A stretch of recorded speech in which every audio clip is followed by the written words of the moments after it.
mean, this thing starts whether I'm standing here or not. I was trying to get my coffee. How many cups do you need? Well, this is one little pot. It's like, here we go. Oh, look at that. Oh, yeah. There we go. Good morning. Welcome to CBSN Minnesota Morning Update. Minnesota's most professional news update, for sure. That's what this is. It's not saying much for Minnesota news. Yeah, it's pretty. I think we can guarantee this is Minnesota's least professional news I update. would hope so. That is right. That's Katie Steiner's voice over there. Why don't we let Katie bring you up to date on your morning update forecast? Katie, it's going to rain like crazy. All afternoon. Yeah, it's always my favorite to hear you guys sum up the weather. So I'm sad that I'm. You want to hear my summary? This is sort of like a pop quiz. Yeah, it's exactly. to see if we were paying attention to the forecast. And you most always pass. Which, usually okay. Yeah, I'm very impressed. But it is going to be a little bit more complicated. This is a system that's kind of slow moving. I think we can expect rain 10, 11, 12 Arrival o'clock. time is sort of the question, yeah, right? Once definitely. it's here, it's camping. It's rain. Yeah. Yeah, and then also, we do have a chance for some severe weather. I wanted to show you this outlook here. We've got a marginal risk here in the Twin Cities, and I think this has been extended a little bit into central Minnesota, especially, middle of the state and south. Yep. And then we've got a slight chance, that's a 2 out of 5 chance risk in western Wisconsin primarily, but also into southern Minnesota. And what we're going to be watching for is the rain that we're going to get early isn't really what we're concerned with, like the stuff that we're seeing right now, especially up north. What we're worried about is the afternoon to the evening. So we've got this storm system that's coming in front of a cold front, and that's what we're going to be watching. So we've got a chance for really strong straight line winds, like what we saw on Friday, and then also in western Wisconsin, we can't rule out a tornado. Also, obviously, there's a chance for hail as well, so kind of all of the things. But that's going to be what we're watching for, specifically that straight line winds, and then we can't rule out a tornado. But this might be the last time we see something like this because our days are going to get so much shorter. Rain? This is the last time we see rain? No, the severe weather outlook that you're seeing right now. This giant graphic on your screen. Yeah. Literally the last time we see something like this. Like this for the season. Pour one out. It's going to be pretty sad to not see one of these again. I know, right? Depressing. All right. Very good. And then the rest of the week it's going to be sunny almost every day. You want to see the 7-day forecast? I guess. Beautiful. Since you're here, why not? Click it up. Yeah, Katie's got to go through about 400 graphics before we get to it. It's actually depressing. I've tried to click this thing before on the 734, and it's, or whatever we call this. I'm a graphic hoarder here. Yeah. Look at your 7-day forecast. But so nice, right? Yeah, I mean, fall is back. Apple orchards. I can just taste the apples right now. Perfect. Katie Steiner, everybody. Oh, gosh. Wow. Thanks, Katie. Let's talk about this. According to a new survey from one poll, 7 in 10 Americans will not set the alarm before 8 in the morning to make breakfast. Majority of those who do wake up and cook are working parents. On the flip side, more than half said they're too busy to whip something up during the work week. 1 in 5 skip breakfast altogether. I have look, we have video of people making breakfast. Yeah. Healthy breakfast, too. Sure, look at that. A little French toast. Yum. Nice omelet for this gal. Oh, smoothie. Shake. Yeah. Given the choice of a delicious breakfast or a little extra beauty sleep, what are you choosing? Are you a breakfast guy? No. No, I'll take the sleep. Although I do like making breakfast, I'm not a big breakfast eater. Whatever. So let us know. We're almost out of time for this morning update, so we better get to this stuff. Leave your comments on Facebook. We'll share some coming up. Pfizer says its COVID-19 vaccine works for children who are 5 to 11. Of course, Pfizer said everybody in the country should get a booster shot, and the FDA said, well, we're not so sure about that. So the FDA will look at this data.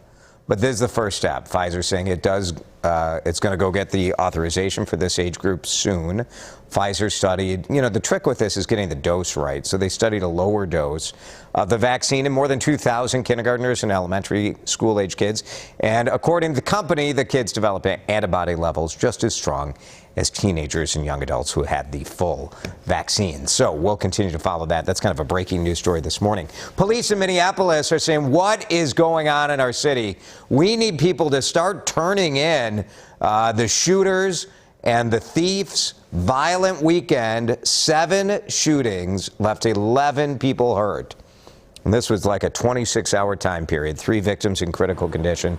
You can stay anonymous if you give your tips through Crime Stoppers. All of this coming at a time where the future of policing in Minneapolis is in focus as early voting underway on an amendment to the city's charter that would replace the police department with a Department of Public Safety that would still have officers, but would also be focused on civilians working in public safety. New details now in the disappearance that has captivated much of the country. Gabby Petito, the FBI, says they believe they found her body in Wyoming, Grand Teton National Park. She's 22 years old, went missing on a cross-country trek with her fiancé, Brian Laundrie. So the FBI says, yes, we did find a body. It does match her description. Agents were searching there throughout the weekend in Grand Teton National Park, and they found her yesterday. Authorities, though, now want to know where the heck Laundrie is. He went home to Florida alone, and then he vanished. They're searching in a wildlife preserve. Police named him a person of interest.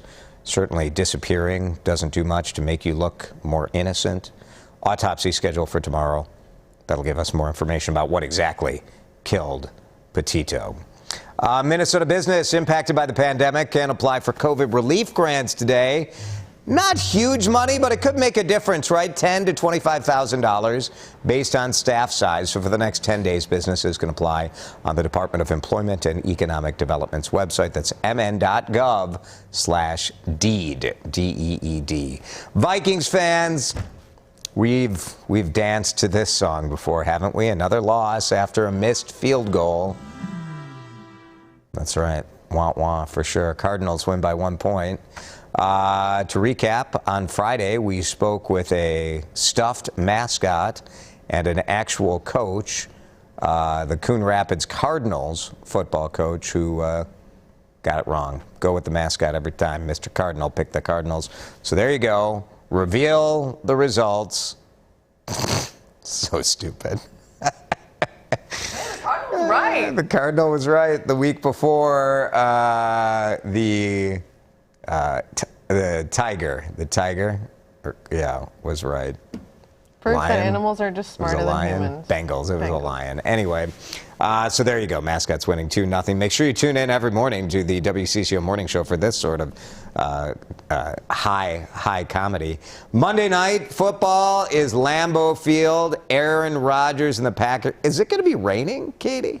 Ooh, that's a good question. Katie will look at that. Yeah, I got you. Detroit Lions coming to the Packers. This is on the WCCO.com knockout challenge. The Packers are my pick for a surefire winner. So wish me luck there. Kickoff for 7:15.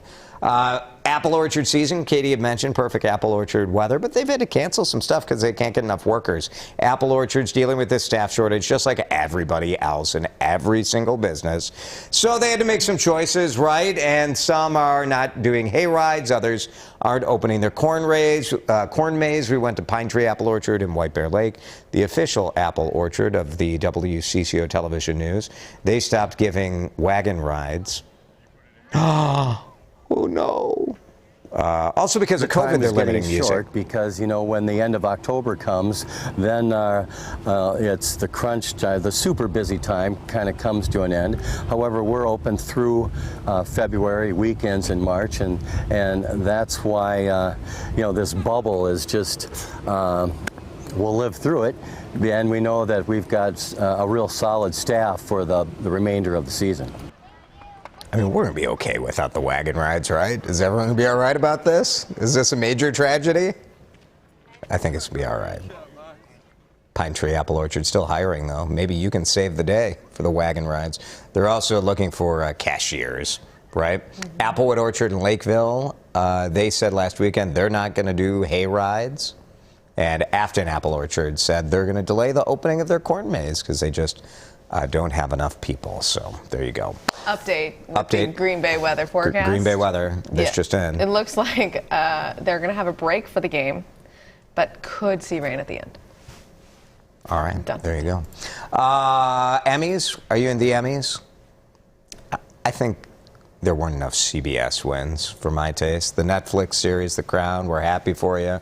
They get Best Drama, Best Actor and Actress. I love Ted Lasso, so good. Best Comedy, Best Actor for Jason Sudeikis. He's the creator of that show, too, so that's pretty cool. It's just a heartwarming, hilarious show, Ted Lasso. That's on Apple TV Plus. Stephen Colbert got an Emmy last night, so that's pretty good. This show, blanked No again. Emmy. Blanked again. Regional. We're huge in the regional Emmys, believe you me. Very big. Okay, let's get some feedback about whether you're going to sleep or whether you're going to eat. Bradley, when working downtown, put together breakfast the night before. That was smart. Working from home, no impact to sleep. I eat when I'm hungry. I hear you. Thanks, Bradley. Here's Maggie. Definitely, high fiber cereal. Tell you what, you need that high fiber. Sometimes you got to clean out the old system. Know what I'm saying? Maggie can buy her coffee later. Thanks, Maggie. When you're Maggie, you're already beautiful. You know, you don't need that beauty sleep. You're good to go. Becca. Oh, I remember these days. I don't get to choose. My 4-year-old gets up early. I always have plenty of time to make breakfast. My problem is my kid wakes up hungry. Like, Right. if you are... Immediately. Yeah, exactly. Feed me now. Yeah, exactly. Yeah. It's the worst. I don't think, Todd says, I don't think my mom liked getting up early to get us kids out the door for school either. Our breakfast back then were either cold cereal or donuts and rolls. Eh? Which I totally didn't mind. I had cereal every day as a kid. Wow. We did too. And ours was like, well, first we had generic cereal, like the old school generic, white box, black block lettering on it. And then my dad upgraded to like the bagged cereal, probably the Post cereals or Quaker. Yeah, I think that's the same, Quaker and Post. I don't know. Suzanne, I prefer additional beauty sleep.